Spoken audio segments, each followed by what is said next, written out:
Hello friends, स्वागत है एक बार फिर से आप सभी का ऑनलाइन प्लेटफॉर्म पर। दोस्तों, जैसा कि आप सभी को पता है, हम अपनी लास्ट क्लास में अपने सिलेबस का एक ऐसा टॉपिक डिस्कस करना स्टार्ट कर चुके थे जो टॉपिक जब से हम इंग्लिश पढ़ना स्टार्ट करते हैं तब से ही हमारे सिलेबस में होता है। और मैं कहूं कि बाद में जिस एग्जाम में भी इंग्लिश को सिलेबस के रूप में दिया जाता है या जिसके सिलेबस में इंग्लिश का पार्ट दिया जाता है उसमें वो टॉपिक डेफिनेटली दिया ही जाता है, चाहे वो कोई भी एग्जाम क्यों ना हो। जी हाँ, बिल्कुल दोस्तों। और उस टॉपिक का नाम है टेंस। जैसा कि लास्ट क्लास में हम डिस्कस करना स्टार्ट कर चुके थे और उसकी कई क्लासेज हम डिस्कस कर चुके थे। और जस्ट पिछली क्लास में हमने उससे रिलेवेंट प्रेजेंट इंडेफिनिट टॉपिक को डिस्कस किया था, जिसके हमने एडवर्बियल्स, हिंदी में सेंटेंस की पहचान हम कैसे करें और इंग्लिश वाले सेंटेंसेज में कैसे हम हेल्पिंग वर्ब और मेन वर्ब का यूज करें, ये सब हम डिस्कस कर चुके थे। ठीक है, हर टेंस में कुछ ना कुछ निश्चित शब्द होते हैं जो हमें ये बताते हैं कि ये सेंटेंस जो है वो किस टेंस से रिलेवेंट होगा। तो दोस्तों, आज हम स्टार्ट करेंगे अपना अगला टेंस जो है प्रेजेंट इंडेफिनिट के बाद में जो टेंस आया है वो हम स्टार्ट करेंगे और उस टेंस का नाम है प्रेजेंट कंटिन्यूअस टेंस।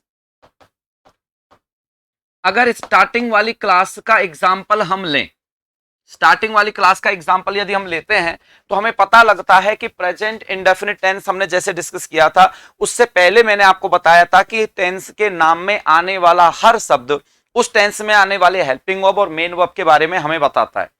इस टेंस में आपको एक शब्द प्रेजेंट मिल रहा है, एक कॉन्टिन्यूअस मिल रहा है। वहां हमने डिस्कस किया था कि कॉन्टिन्यूअस वर्ड का मतलब ही होता है कि प्रोग्रेसिव फॉर्म हमें यूज करनी है।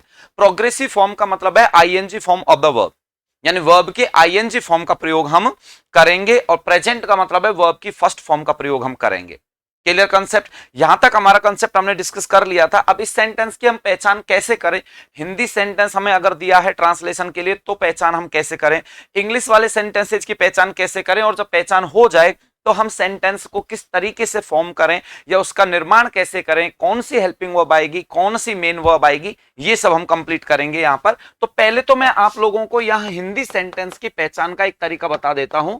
जब हिंदी सेंटेंस में आपको भाई क्या मिलेगा जिसके अकॉर्डिंग आप ये आइडेंटिफाई कर सकते हैं कि this sentence is related to present continuous tense, कि सेंटेंस प्रेजेंट कंटिन्यूअस टेंस से संबंधित होगा, तो ध्यान से समझिएगा। हिंदी सेंटेंस में कहा जाता है कि जब कभी भी आपको अगर मिल रहा है, क्या रहा है, रही है, रहे हैं, इस टाइप के शब्द मिल जाते हैं तो वो प्रेजेंट कंटिन्यूअस से संबंधित हो जाता है। लेकिन सिर्फ इतना पढ़ने से ये निश्चित मानिए कि एक और टेंस ऐसा है जिसके साथ ये कंपटीशन रखता है।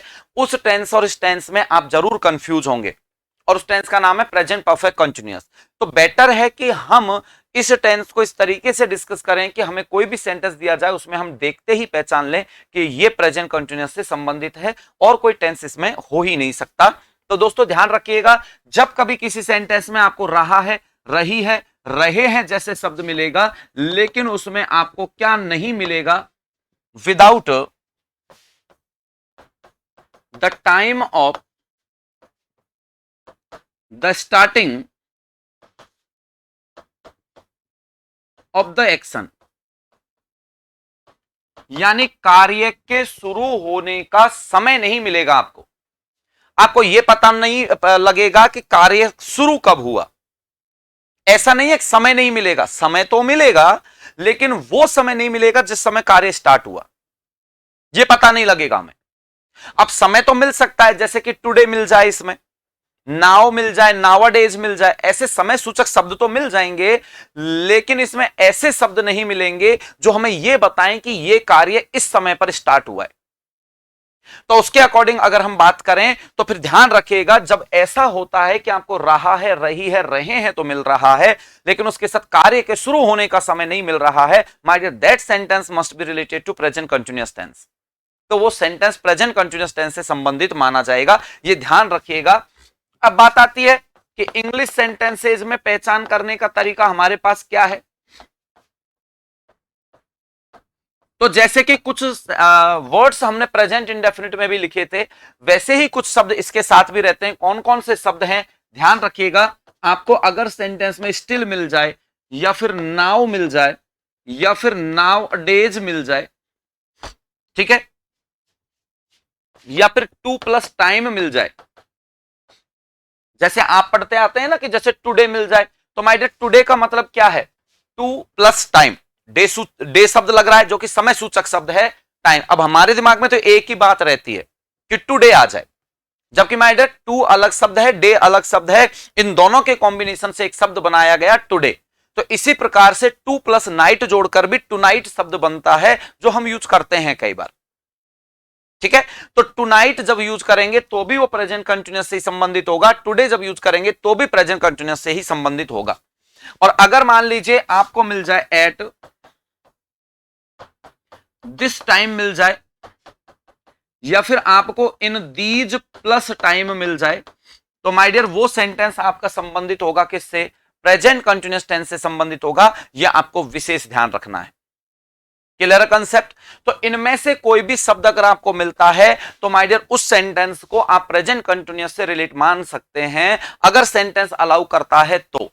ये मैं आपको पिछली क्लास में डिस्कस करवा चुका हूं कि हम पूर्ण रूप में डिपेंडेंट इन शब्दों पर नहीं होंगे, हमें डिपेंडेंट होना पड़ता है किन पर, सेंटेंस पर डिपेंड होना पड़ता है कि सेंटेंस अगर परमिट करेगा, सेंटेंस अगर अलाउ करेगा, तो हम इन शब्दों की सहायता से यह डिसाइड कर सकते हैं कि यह सेंटेंस आपका प्रेजेंट कंटिन्यूअस से संबंधित होगा। अब इसमें देखिए मैं एक शब्द आपके लिए यूज कर रहा हूं यहां पर स्टिल। इसी के समानार्थी या कह सकते हैं कि साउंड वाले शब्द, होमोफोन्स जिन्हें हम कहते हैं, कंफ्यूजेबल वर्ड्स जिन्हें हम कहते हैं, वो शब्द आते हैं स्टिल जैसे उच्चारण वाले और स्टिल जैसा ही लगता है हमें उनमें। तो कौन कौन से शब्द हैं एक बार उनको मैं आपको क्लियर करवा दूं। जैसे कि एक शब्द स्टिल, एक शब्द है आपका स्टील, और एक शब्द है आपका अगेन स्टील। ठीक है, तो ये आपके शब्द हैं, तो इनमें क्या डिफरेंस है तो ध्यान रखिएगा। This word still can be used as two types. ये स्टिल वर्ड जो है वो कितने तरीके से काम में आ सकता है, दो तरीके से काम में आ सकता है। और ये स्टील वर्ड और स्टील वर्ड ये दोनों अलग अलग कंसेप्ट को रिप्रेजेंट करते हैं। आप इस स्टील वर्ड को तो आप जानते ही होंगे, एन एक्ट ऑफ थेफ्ट, यानी चोरी करना जिसे हम बोलते हैं। स्टील का मतलब होता है चुराना। तो चोरी करने का एक कार्य जो होता है, चोरी करने की प्रक्रिया जो होती है, एक एक्ट होता है, उसे हम कहते हैं क्या, स्टील कहते हैं। और ये स्टील क्या होता है जिसे आप जानते हैं, एन एलॉय, मिश्र धातु है एक, ये एलॉय है ये। तो ये स्टील अलग शब्द हो गया। रही बात स्टील की, तो ध्यान से समझिएगा। स्टील शब्द जो है वो दो तरीके से काम में लिया जाता है, एडजेक्टिव के रूप में भी काम में आता है और एडवर्ब के रूप में भी काम में आता है। एडजेक्टिव के रूप में भी काम में आता है और एडवर्ब के रूप में भी काम में आता है। क्या डिफरेंस होता है इसमें, तो एडजेक्टिव के रूप में जब आता है तो इसका अर्थ होता है विदाउट मूवमेंट। विदाउट मूवमेंट जो होता है, जिसमें कोई गति नहीं होती, बिल्कुल स्थिर जो होता है, उसे हम स्टिल कहते हैं। जैसे स्थिर पानी जो होगा उसे हम कहेंगे स्टिल वाटर। क्या कहेंगे, स्टिल वाटर हम कहेंगे। Clear concept. और दूसरा, जब ये एडवर्ब के रूप में यूज होता है तो स्टिल का मतलब होता है टिल नाउ, यानी हिंदी में जिसे हम कह सकते हैं अभी भी। क्या कह सकते हैं, अभी भी। और इसका मतलब होता है क्या, स्थिर। क्या होता है भाई, स्थिर होता है। तो देखिए शब्द बोलने में, दिखने में एक जैसे भले ही दिख जाएं, लेकिन उनका यूज, उनका अर्थ बिल्कुल अलग अलग होता है। और यही चीज आपको समझनी है एक वर्ड पावर डेवलप करने के लिए। जब आप वर्ड पावर डेवलप करना चाहते हैं तो यही कंसेप्ट आपका काम आता है। Clear concept. अब इसके बाद में हमने एक कंसेप्ट हमारा डिस्कस किया था, और यह कंसेप्ट था हमारा कि हिंदी सेंटेंस को पहचानने का तरीका यह है और इंग्लिश सेंटेंस को पहचानने का तरीका यह है। इसके बाद में हम इसके हेल्पिंग वर्ब और मेन वर्ब की अगर बात करें तो ध्यान रखिएगा, रूल नंबर फर्स्ट की अगर हम बात करेंगे, किसकी बात करें, रूल नंबर फर्स्ट की अगर हम बात करें तो my dear rule number first में हेल्पिंग वर्ब की अगर हम बात करेंगे तो इसमें हेल्पिंग वर्ब के रूप में इज, एम और आर का प्रयोग किया जाता है। किसका प्रयोग होता है, इज, एम और आर का प्रयोग होता है। अब आपके दिमाग में एक बात क्लियर होनी चाहिए कि इज किसके साथ आता है, एम किसके साथ आता है और आर किसके साथ आता है। हो सकता है आप ये कहें ये तो सर सिंपल चीज है। हमें पता है एम आई के साथ आता है, इज, ही, सी, इट, और सिंगुलर और अनकाउंटेबल नाउन के साथ आता है, बाकी के साथ प्लूरल के साथ आर आता है। तो यहां में एक अगर आपसे प्रश्न पूछूं कि बताइए क्या आई के साथ कभी इज आ सकता है, तो आपका जवाब होगा सर नहीं आ सकता। और अगर ऐसा है तो कुछ सेंटेंसेस देखिए आप, मैं यहां आपको कुछ सेंटेंस लिखवा रहा हूं। इस सेंटेंस में देखिए आई एम अ टीचर, एक तो है ये। आप कहते हैं आई एम प्लेइंग, एक सेंटेंस है ये, और एक सेंटेंस है आई इज अ प्रोनाउन। मान लीजिए ये आपके 3 सेंटेंस हैं। दिखने में तो तीनों में ही क्या आ रहा है, आपको पहले आई शब्द आ रहा है या आई का प्रयोग हो रहा है। अब यहां पर एम आ रहा है, यहां पर एम आ रहा है, यहां पर इज लगा दिया, तो क्या ये इज गलत है? नहीं, बिल्कुल सही है। यहां ये इज भी सही है, इन दोनों में एम भी सही है। तो फिर आपसे अगर पूछा जाए कि बताइए आई के साथ कब एम लगता है, कब इज लगता है, तो क्या बताएंगे हम? कब लगता है बताइए, सोचिए, कब लगता है आई के साथ एम और कब लगता है आई के साथ इज? तो डेफिनेटली आपके दिमाग में जवाब आ रहा होगा कि आई जब सब्जेक्ट का काम करता है, यानी कोई कार्य करता है, तब तो एम लेता है, बाकी टाइम पर एम नहीं लेता। तो मुझे बताइए अगर काम करने के टाइम पर अगर एम लेता है तो इस सेंटेंस में कौन सा कार्य हो रहा है?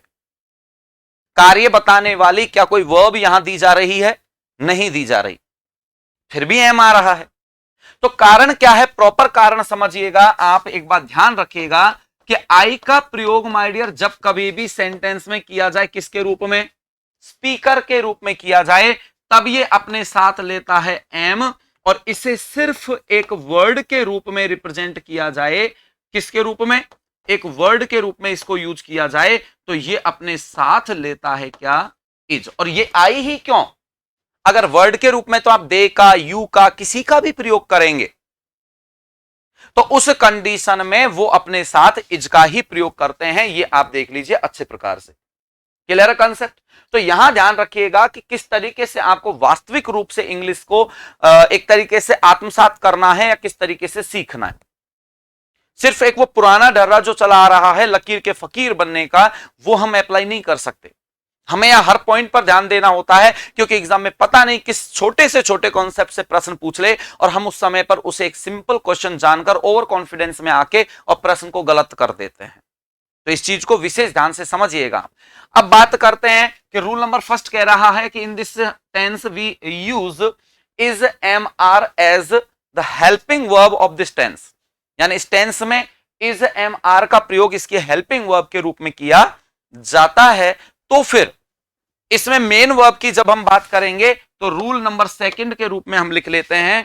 रूल नंबर सेकंड क्या कहता है? रूल नंबर सेकंड कहता है कि मेन वर्ब की आपको यूज करनी पड़ेगी माय डियर, कौन सी फॉर्म? प्रोग्रेसिव फॉर्म यूज करनी पड़ेगी। और प्रोग्रेसिव फॉर्म होती है माय डियर कौन सी? जिसे हम आईएनजी फॉर्म भी कहते हैं। और जब हमने फॉर्म ऑफ द वर्ब पढ़ी थी, यानी वर्ब की फॉर्म पढ़ी थी स्टार्टिंग में, इसमें टेंस टॉपिक के स्टार्टिंग में, तब मैंने वहां आपको आईएनजी फॉर्म को फोर्थ फॉर्म कहकर भी बताया था। लेकिन आज से आप इसको प्रोग्रेसिव फॉर्म कहकर पुकारेंगे, वो ज्यादा सूटेबल होगा। क्लियर है? अब जैसा कि मैंने आपसे कहा था कि हर टेंस की हेल्पिंग वर्ब, मेन वर्ब, उसमें आने वाले एडवर्बियल्स और हिंदी सेंटेंस की पहचान का तरीका हम एक बार सीख लें, फिर इन सभी के जो स्पेसिफिक रूल्स हैं, जो सीक्वेंस ऑफ टेंस का निर्माण करते हैं या एग्जाम में क्वेश्चन का निर्माण करते हैं, उनको हम एक साथ एक सीक्वेंस से डिस्कस करेंगे, जिससे कि रूल्स जब एक साथ डिस्कस होते हैं तो याद करने की क्षमता हमारी ज्यादा विकसित होती है। क्लियर? तो ये प्रेजेंट कंटिन्यूअस टेंस के कॉन्सेप्ट्स हैं। इसके बाद में अगला टेंस हमारा जो आता है दोस्तों, वो है आपका कौन सा? Present perfect tense. देखिए मैं आपकी जानकारी के लिए बता दूं, टेंस टॉपिक हम जो डिस्कस कर रहे हैं अभी फिलहाल, हो सकता है आपको ये लगे कि अरे इतनी जल्दी हो रहे हैं टेंस। ये मत मानिएगा, टेंस जब पूरा हो जाए ना तब आप कहना कि जल्दी हुए या लेट हुए। फिलहाल आपको ऐसा लग रहा है, और ये एक स्ट्रैटेजी है मेरी क्लास की कि यहां पहले मैं आपको इन सभी टेंसेस की बेसिक जो कॉन्सेप्ट्स हैं उनकी जानकारी देता हूं। जिसमें helping verb, main verb decide करना, हिंदी सेंटेंस की पहचान करना, इंग्लिश सेंटेंस को आइडेंटिफाई करना कि कौन से टेंस से संबंधित है, ये सब बताने के बाद में फिर आपको सीक्वेंस ऑफ टेंस के रूल्स डिस्कस करवाता हूं। और जिस एग्जाम में जैसे कि ट्रांसलेशन टॉपिक भी आपको पता है, ट्रांसलेशन भी आता है ज्यादातर एग्जाम्स में, तो उस कंडीशन में ट्रांसलेशन टॉपिक को डिस्कस करने के दौरान फिर से टेंस टॉपिक को डिस्कस करते हैं। तो टेंस बहुत लेंथी टॉपिक है, इसके सेंटेंस कैसे बनाए जाते हैं हर टेंस के, वो भी हम डिस्कस करेंगे। हालांकि मैं आपको sentence structure, affirmative, negative, interrogative, interrogative negative starting में डिस्कस करवा चुका हूं कि उनकी स्ट्रक्चर क्या होती है, लेकिन फिर वो हर टेंस के साथ अप्लाई कैसे की जाती है ये भी डिस्कस करवाते हैं। तो आप इस चीज को कॉन्फिडेंस के साथ ही सीखिए कि ये मत सोचना अरे इतनी जल्दी टेंस हो रहे हैं, टेंस कैसे हम सॉल्व कर पाएंगे। अभी सॉल्व करने का कोई मुद्दा ही नहीं है, अभी सिर्फ हम आइडेंटिफाई करना सीख रहे हैं। और वो इसलिए कि अगर मैं हर टेंस के साथ उसके स्पेसिफिक रूल्स को आपको डिस्कस करवा दूंगा ना, तो आप सिर्फ उस टेंस तक सीमित रह के उनके बारे में सोच लेंगे। और जब सभी टेंस को डिस्कस करने के बाद में एक साथ मिक्स में जब आपको क्वेश्चंस दिए जाएंगे, सेंटेंस दिए जाएंगे, और उसमें से आपको आइडेंटिफाई करना पड़ेगा कि इस स्ट्रक्चर के अकॉर्डिंग, इस रूल के अकॉर्डिंग इसमें कौन सा टेंस सूटेबल होगा, तब वहां दिमाग का विकास होता है और तब कॉन्सेप्ट्स अच्छे से याद होते हैं। तो इसलिए अभी हम सिर्फ हेल्पिंग वर्ब, मेन वर्ब और ये सब डिसाइड करें, जिससे कि हमें हर टेंस की बेसिक जानकारी तो हो जाए, और जब सीक्वेंस ऑफ टेंस के रूल्स पढ़ें तो हम हर टेंस में, जैसे जहां वहां पर मैं आपसे अचानक बोल दूं ऐसे कि इस जब कंडीशन को हम जब यूज करते हैं, यानी दो सेंटेंस जब एक साथ जुड़े हुए हों, तो ऐसी कंडीशन वाले सेंटेंस में प्रेजेंट परफेक्ट का यूज करते हैं, ऐसी कंडीशन में हम फ्यूचर इंडेफिनिट का यूज करते हैं। तो आपको पहले future indefinite, present perfect, past indefinite, past perfect clear तो होना चाहिए ना। तो इसलिए पहले बेसिक जानकारी आपको दी जा रही है। Clear concept? तो माय डियर यहां हम अब डिस्कस करेंगे प्रेजेंट परफेक्ट टेंस। और प्रेजेंट परफेक्ट टेंस में आपको पता है कि यहां एक शब्द हमारा प्रेजेंट मिल रहा है और एक शब्द हमारा परफेक्ट मिल रहा है। और स्टार्टिंग में जब फॉर्म ऑफ द वर्ब मैंने डिस्कस करवाई थी, तब आपसे कहा था परफेक्ट का मतलब परफेक्टनेस, परफेक्टनेस का मतलब कंप्लीशन ऑफ एक्टिविटी, एक्टिविटी पूरी हो गई है। लेकिन अब आप थोड़ा सा विचार कीजिए, एक्टिविटी तो देखिए पूरा पास्ट इंडेफिनिट में भी हम करते हैं एक्टिविटी को पूरा, पास्ट परफेक्ट में भी एक्टिविटी पूरी होती है, तो फिर प्रेजेंट परफेक्ट, पास्ट इंडेफिनिट और पास्ट परफेक्ट में क्या डिफरेंस है? तो अब आप एक बात बताइए, मैं कैसे करवाऊं इनमें डिफरेंस? अभी तो मैंने सिर्फ प्रेजेंट परफेक्ट ही डिस्कस करना स्टार्ट किया है, पास्ट इंडेफिनिट और पास्ट परफेक्ट तो डिस्कस किया ही नहीं हमने, तो उसकी कंडीशन ही आपको क्लियर नहीं है। तो इसीलिए पहले मैं हर टेंस को डिस्कस करवा रहा हूं आपसे। तो इसीलिए ध्यान से समझना कि प्रेजेंट परफेक्ट है तो परफेक्ट का मतलब कंप्लीशन ऑफ एक्टिविटी, किसी कार्य का पूरा होना ये बताता है।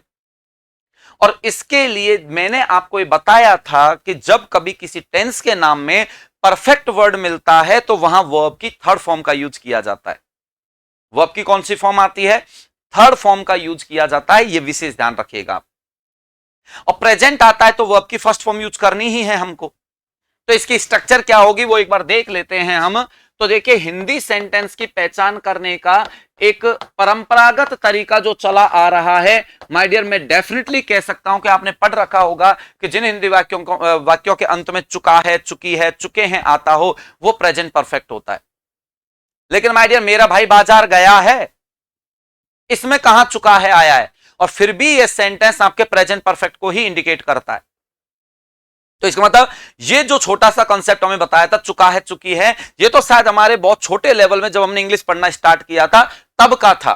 लेकिन आज तो आपका लेवल ही अलग है, आप किसी कंपटीशन की तैयारी कर रहे हैं, किसी एग्जाम की प्रिपरेशन कर रहे हैं, तो उसके अकॉर्डिंग आपको समझना है प्रॉपर रूप से हिंदी सेंटेंस में आपको कैसे पता लगे। तो आप में ध्यान रखिएगा, if an action has been completed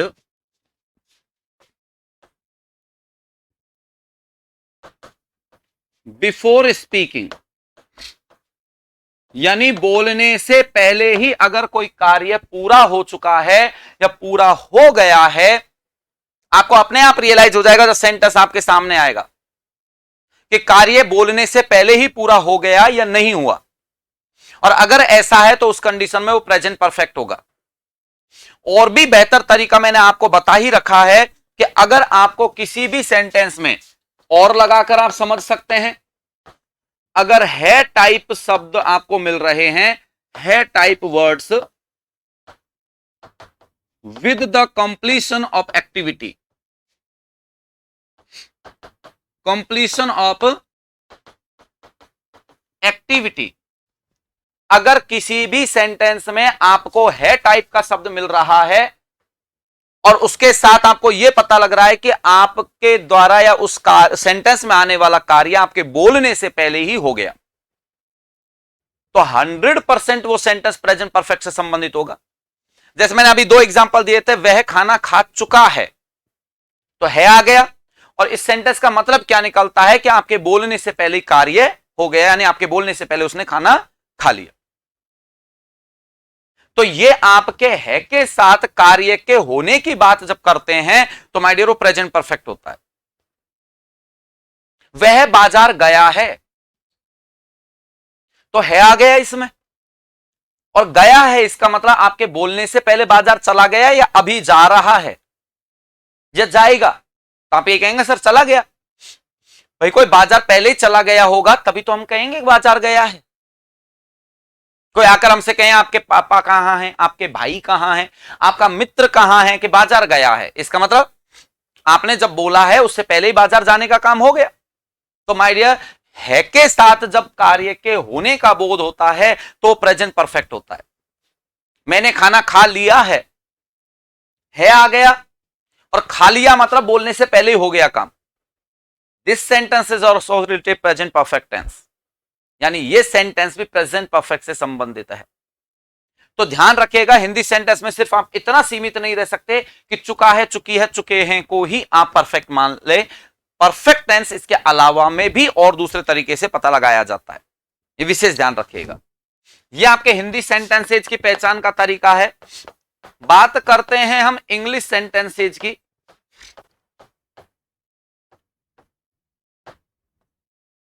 तो माय डियर इंग्लिश सेंटेंसेज में आप ध्यान रखिएगा, आपको शब्द मिलेगा क्या, ऑलरेडी मिलेगा, आपको शब्द मिलेगा जस्ट, आपको शब्द मिलेगा रिसेंटली, आपको शब्द मिलेगा लेटली, आपको शब्द मिलेगा सो फार, और आपको शब्द मिलेगा यट।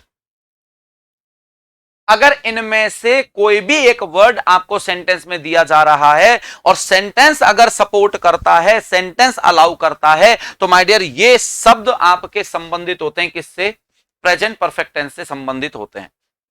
किससे संबंधित होते हैं, प्रेजेंट परफेक्ट टेंस से संबंधित होंगे। Clear concept. ये आपके इंग्लिश सेंटेंसेज को पहचानने का तरीका है। अब इसके बाद में आप चलते हैं इसके रूल नंबर फर्स्ट की तरफ। रूल नंबर फर्स्ट कहता है कि इस टेंस में हेल्पिंग वर्ब के रूप में हम एक तो हैज का प्रयोग करते हैं और दूसरा हम हैव का प्रयोग करते हैं। किस किस का प्रयोग होता है, हैज का यूज भी होता है और हैव का यूज भी होता है। दोनों में क्या डिफरेंस है समझना। हैज का प्रयोग तो होता है किस किस के साथ, he, she, it, singular and uncountable noun. Singular and uncountable noun के साथ इनका यूज होता है। अगर सब्जेक्ट के रूप में ही आ जाए, शी आ जाए, इट आ जाए, अनकाउंटेबल नाउन आ जाए या सिंगुलर नाउन आ जाए, my dear we have to use has as the helping verb there. तो उस जगह आप हेल्पिंग वर्ब के रूप में हैज का प्रयोग करेंगे। But if you find I, we, you, they और plural noun,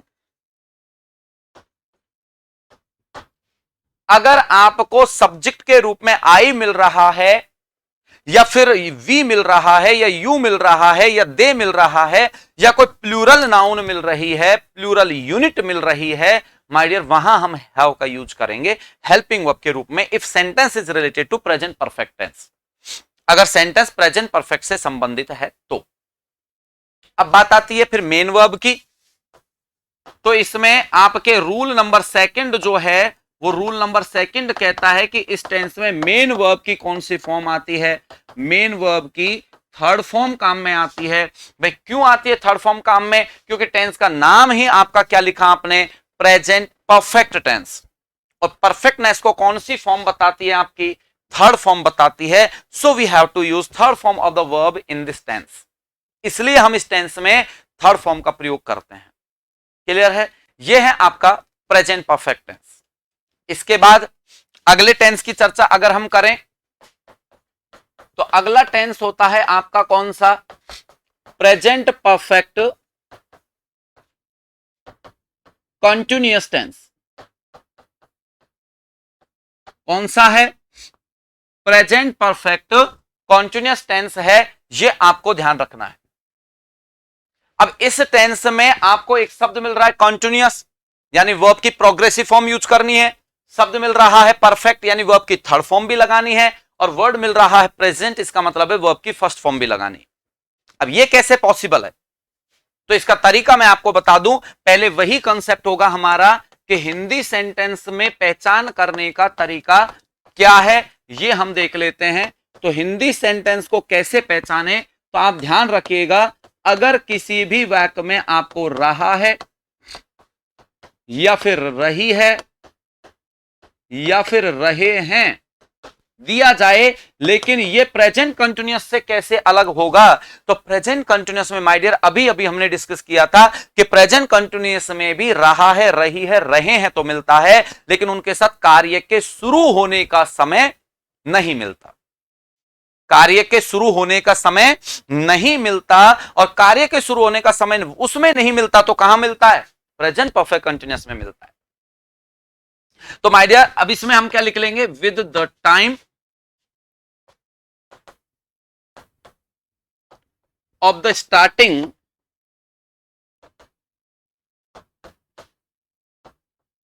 of the action, कार्य के शुरू होने का समय दिया जाएगा। आप भी जानते होंगे, मैं भी अच्छे से समझता हूं कि आपको प्रेजेंट परफेक्ट कंटिन्यूअस जब पढ़ाया गया होगा तो आपको कहा होगा जिन हिंदी वाक्यों में से रहा है, से रही है, से रहे हैं होता हो। माय डियर ये से का क्या लेना देना, यहां से तो आपके प्रेजेंट कंटिन्यूअस में भी आ सकता है कि वह अपने भाई से कह रहा है, तो से रहा है तो उसमें भी आ रहा है। वह बाजार से घर जा रहा है, तो से रहा है तो वहां भी आता है। तो फिर से का तो कोई लॉजिक नहीं है। जो प्रॉपर लॉजिक है वो आप समझिएगा कि अब हम अंतर कैसे करें। तो अब हम जब ये टेंस पढ़ चुके हैं तो आप सेंटेंस समझना। हमने एक सेंटेंस लिखा, वह बाजार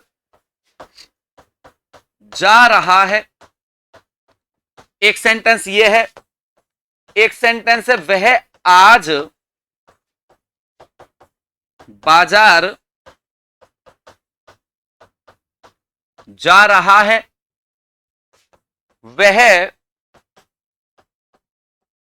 इस समय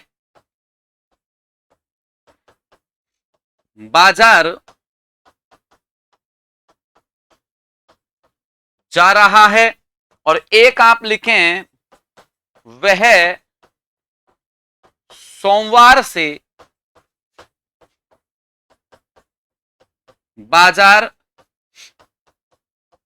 जा रहा है। एक सेंटेंस आपका ये है।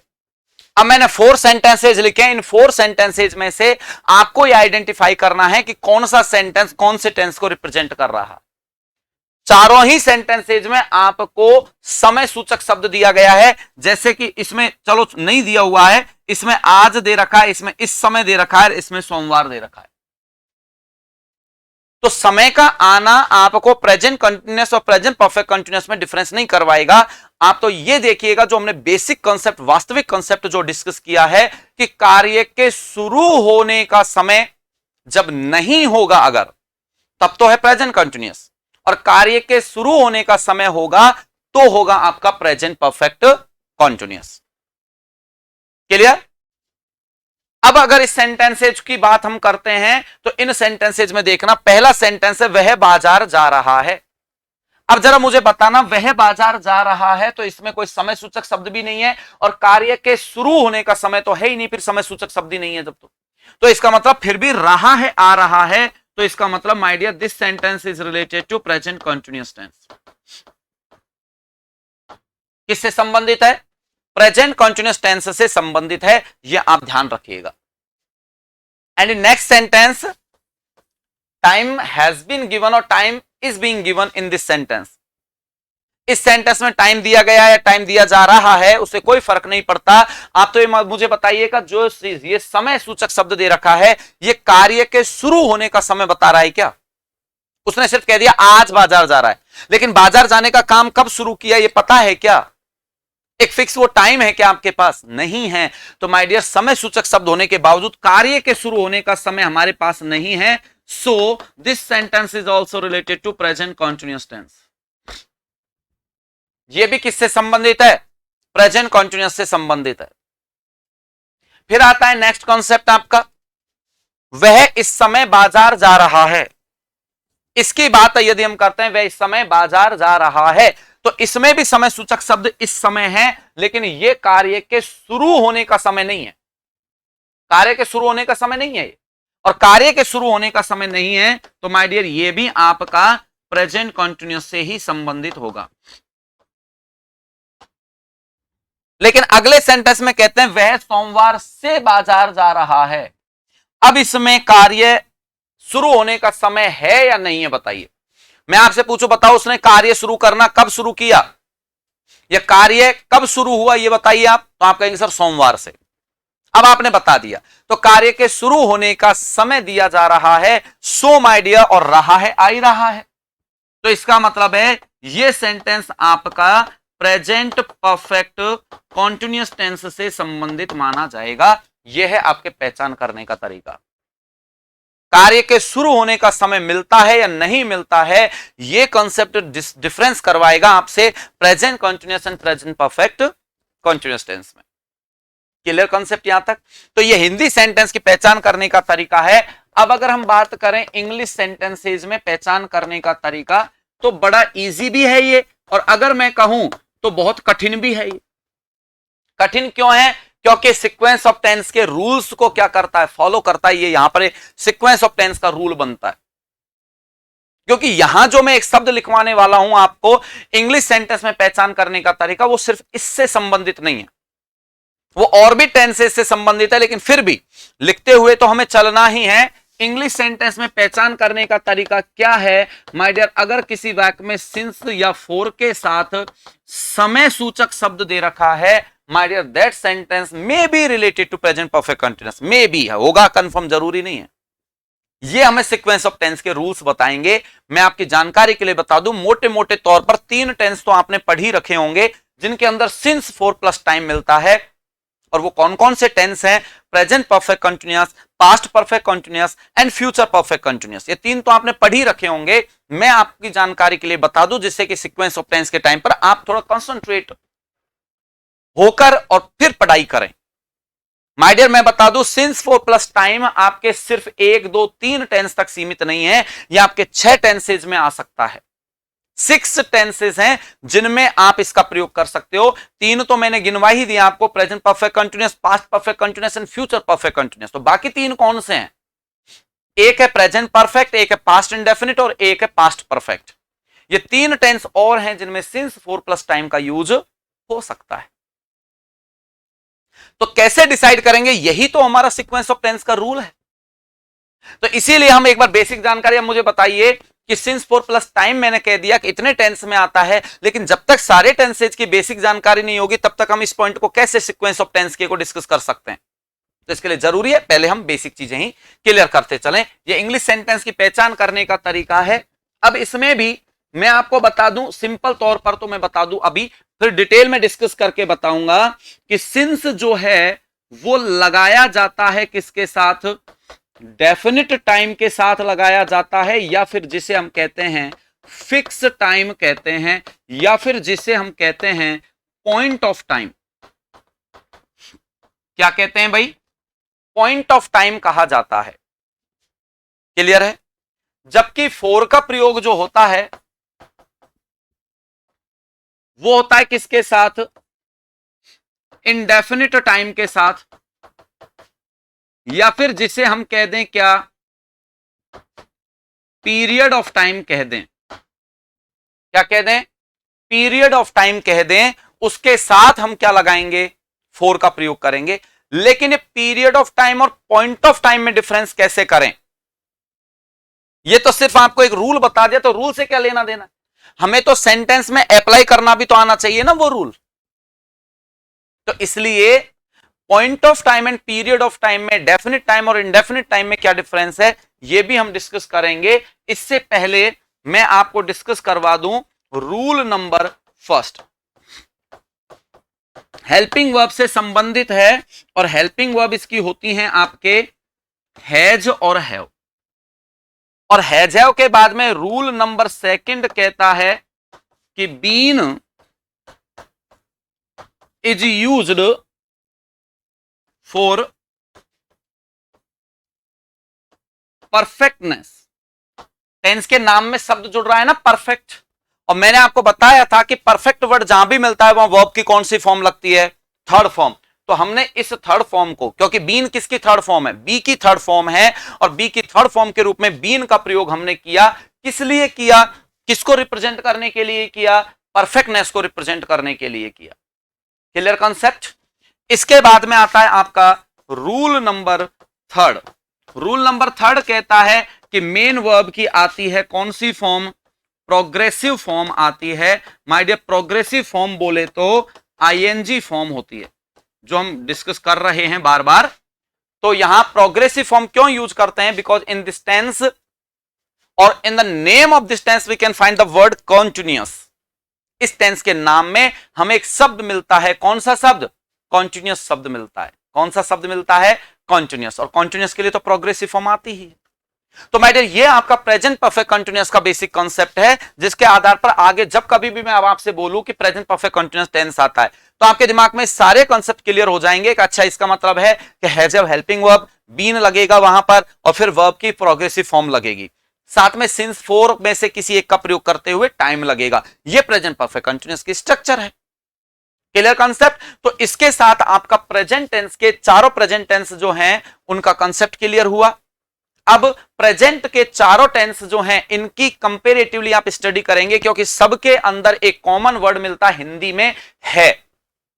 लेकिन अब आपको तरीका क्लियर होना चाहिए कि चार टेंस है हमारे पास प्रेजेंट में, present indefinite, present continuous, present perfect and present perfect continuous. अब मान लो आपको चार हिंदी के कोई सेंटेंस दे भी दिए और उसमें पहचानने में थोड़ी कहीं प्रॉब्लम हो रही है, तो आप क्या करोगे, जरूरी नहीं हमेशा सही आंसर को सिलेक्ट किया जाए।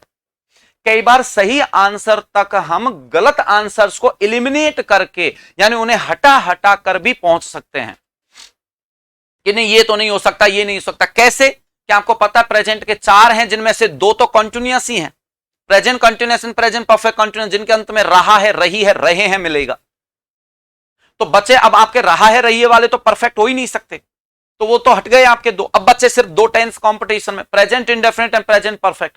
प्रेजेंट इंडेफिनिट का आपको पता है रूटीन एक्टिविटी से संबंधित होता है, यानी रूटीन एक्टिविटी कोई होती है, रूटीन वर्क होता है, रूटीन रूप से कोई काम होता है, वो प्रेजेंट इंडेफिनिट होता है।